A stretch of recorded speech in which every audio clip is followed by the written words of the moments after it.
मी Smita Snehal yummy किचनमध्ये आपलं स्वागत आहे। आज आपण बनवणार आहोत झणझणीत असा बोंबलांचा रस्सा किंवा ह्याला बोंबलांची उकड असेही म्हणतात। चला तर मग आपण रेसिपीला सुरुवात करूया। आज आपण ओल्या बोंबलांचं झणझणीत असं सोप्या पद्धतीचं कालवण बघणार आहोत। तर इथे मी 7 ते 8 बोंबील स्वच्छ धुवून घेतलेले आहेत, साफ करून आणि कट करून घेतलेले आहेत। अशा प्रकारे आपण त्यांना कट करून घ्यायचं आहे। स्वच्छ असं आपण धुवून घेतलेलं आहे बोंबील। तर चला मग आपण कालवण बनवायला सुरुवात करूया। इथे मी कढईमध्ये 2 मोठे चमचे तेल घेतलेलं आहे। तेल छान गरम झालं की मी इथे 5 ते 6 लसणाच्या पाकळ्या ठेचून घेतलेल्या आहेत, म्हणजे त्याचा सुगंध कसा छान येईल कालवणाला आपल्या। त्यामुळे थोडासा गोल्डन होईपर्यंत आपण त्याला फ्राय करून घ्यायचं आहे लसणाला।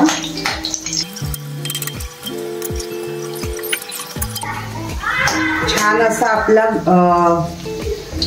आपला लसूण फ्राय झालेला आहे। आता मी याच्यामध्ये थोडीशी अर्धा चमचा हळद टाकते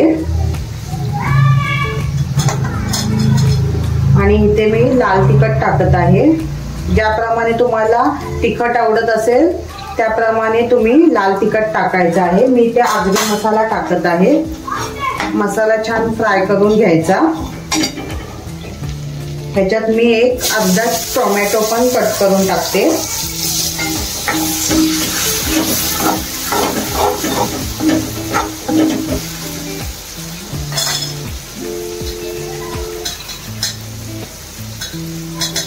एक चमचा मी धना पावडर टाकत आहे।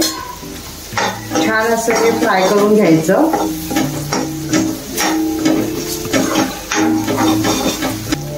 आता मी याच्यामध्ये पाणी टाकत आहे।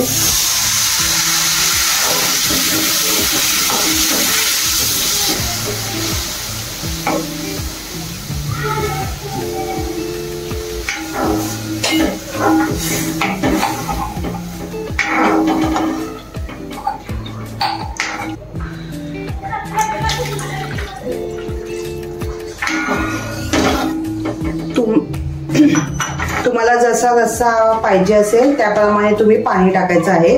बोंबील कसे पटकन शिजतात त्यामुळे आपण ह्याला चांगली एक उकळी येऊन द्यायची आहे। मी याच्यामध्ये थोडीशी कोथिंबीर पण टाकते आणि आपण आता झाकण ठेवून ह्याला छान अशी उकळी आणून द्यायची आहे। ते छान आपल्या कालवणाला उकळी आलेली आहे।